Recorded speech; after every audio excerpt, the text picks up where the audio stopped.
The new school year had just begun, and everyone was talking about one thing, not about exams, not about the upcoming football tournament, not even about the strict new rules the principal had set. All the whispers were about her. Amma walked into Mokoto High, her presence turning heads instantly. Her confidence was effortless, her smile mysterious, her eyes sharp, knowing, like she held secrets no one else did.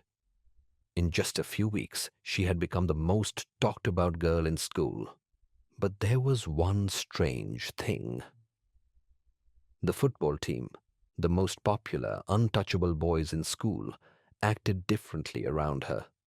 The same guys who walked like they owned the place, who flirted with every girl without a second thought, who never looked afraid of anything, lowered their eyes when Amma was around. They didn't talk about her. They didn't joke about her. They just stayed silent. Something wasn't right. The school buzzed with rumors. She's dated one of them. No, she's dated all of them. Why don't they speak about her? Some said she had broken their hearts. Others claimed she ruined their friendships. But one thing was clear. Something had happened. Something only they knew. One student decided to find out the truth. Because whatever Amma was hiding, it was bigger than anyone realized. And once the truth came out, the entire school would never be the same.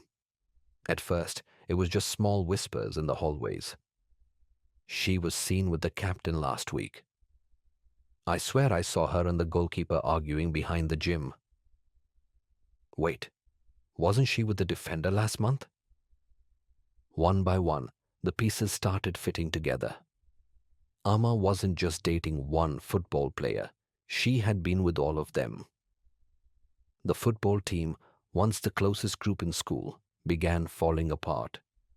Boys who had trained together for years, who had celebrated victories and stood as brothers, were suddenly fighting like bitter enemies. Why were you with her? You think you're better than the rest of us. She told me I was the only one. Punches were thrown. Friendships shattered. The once unbreakable team was now crumbling. One student, Kojo, watched everything unfold. He wasn't the most popular guy in school. He wasn't part of the football team, but he noticed things others ignored. And something about Amma didn't add up. Why did no one speak about her directly? Why were grown boys fighting like their lives depended on it? And most importantly, what was she hiding? Kojo decided to find out. The first clue came from an unexpected place. A torn piece of paper left behind in the locker room. Amma's handwriting, a list of names, and every single one belonged to a football player. Kojo didn't have to dig much deeper. The tension in school was unbearable. Someone was bound to break first, and one by one, they did. Each football player, from the defenders to the strikers, admitted the same thing. Yes, I was with Amma. At first, the truth felt like a relief. But the more Kojo listened, the stranger it became. Their stories didn't match. Some said she chased after them. Her charm was irresistible. Others swore they couldn't remember how it happened. She kissed me first. No, she waited for me to make a move. I felt like I had no choice, like I wasn't in control. Some boys spoke of passion. Others described fear. How could one girl leave so many different experiences? Something wasn't right. Only one person hadn't spoken yet. The team captain, the leader of the team, the strongest, most respected player in school, the only one who hadn't fought anyone. Kojo watched him closely, waiting for him to talk. But the captain stayed silent. When the other players pressed him for answers, he refused to speak. Why won't you say anything? You were with her too, weren't you? What do you know? His jaw clenched, his fists tightened, and then he walked away. Gojo's mind raced. Why would the captain keep quiet? And then a shocking confession. A substitute player, someone who wasn't as popular as the others, spoke up. "I don't think Amma is normal," he said in a whisper. "I think she did something to us." Gojo felt a chill run down his spine. This wasn't just drama. This wasn't just jealousy. Amma wasn't just a girl. Something bigger was going on. Amma wasn't just any girl. Her beauty, her charm, the way she made every football player fall for her. None of it was an accident. It was a plan. A game she had been playing for years. And now the pieces were finally falling into place. Years ago, before any of this started, there was another boy in this school. A boy who once dreamed of playing for the same football team. His name was Malik. He was Amma's brother, and the team ruined his life. Malik had been the best player in the school. Fast, disciplined, unstoppable on the field. But he was different, not as rich, not as connected as the rest of the team. The captain and his friends made sure he never got a chance. "You're not one of us. You don't belong on this team. Go play somewhere else." They humiliated him, broke his spirit, forced him out. Malik disappeared after that. No one ever spoke about him again. But Amma never forgot, and she never forgave. Amma's relationships with the football players were never about love. They were a trap. One by one, she made them fall for her. She whispered sweet words in their ears, made them feel special, chosen. But she was never theirs. They were hers.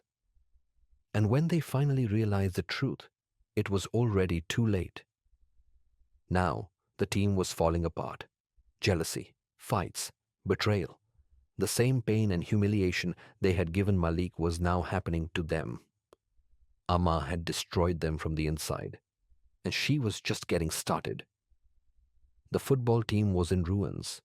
Once they were the kings of the school, untouchable, feared, respected. Now, they were nothing but enemies. "You lied to me." "You were with her too. Don't act innocent." "I thought I was special. We were all just part of her game." Arguments turned into fights. Brothers on the field had become strangers. Some players refused to believe it, still clinging to the illusion that Amma had loved them. Others felt used, humiliated, broken. And then came the final blow. The school administration couldn't ignore the scandal any longer. Parents were demanding answers. Teachers shook their heads in disappointment. And the principal made an announcement no one saw coming. Effective immediately, the school football team is suspended indefinitely. Silence. Then chaos. "You can't do this. This team is everything to us. We worked for years to be here." It didn't matter. The team that once ruled the school was now nothing but history. And Amma? She stood at a distance, watching it all fall apart. Her plan had worked. Every single player who had once laughed at her brother, who had mocked him, pushed him aside, who had destroyed his dreams, now had nothing left. But as she watched them suffer, something felt off. She should have felt victorious. She should have been satisfied. But deep inside, why did it feel like something was still missing? The school was in chaos. The football team was finished. Amma had won. Or so she thought. Because at that moment, the captain finally spoke. He had been silent for too long, while the rest of the team fought, begged, and broke down. The captain had stayed in the shadows, watching, thinking, and now, when everything was falling apart, he stepped forward. Looking straight at Amma, he said one sentence that changed everything. You don't know the full story. Amma laughed coldly. I know enough. I know what you did to my brother. But the captain shook his head. No, you don't. Malik wasn't humiliated by us. He was betrayed by someone else. Amma's smile faded. The real villain had never been the football team. The real villain had been watching from the shadows. Malik had been set up. Someone had made him believe the team hated him. Someone had spread lies, twisted the truth, pushed him out. Someone who wanted revenge. But not for Malik. And that person had been using Amma the entire time. Amma staggered back, her mind spinning. Number. This was her victory. This was her revenge. How could she have been a pawn in someone else's game? Her hands trembled. Her breath shook. Had she destroyed the wrong people? Had she been fighting for the wrong reason? The school never saw Amma again. No one knew where she went. No one knew if she left by choice or if someone made her disappear. All they knew was that she was gone, and her story was far from over. The football team never recovered. Some players transferred to other schools. Some never played again. Some tried to rebuild the team, but it was useless. Their reputation was destroyed. No one trusted them. No one respected them. They had once ruled the school. Now, they were just a bad memory. Amma's story became a legend. New students whispered about her in hushed voices. Teachers avoided mentioning her name. Every girl who got too close to the football players was told, "Remember Amma, don't be like her."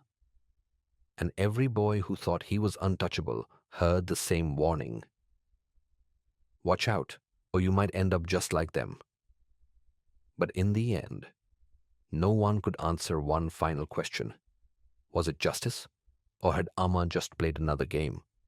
Had she been the victim? Or had she been the villain all along? The school never found out, and maybe they never wanted to.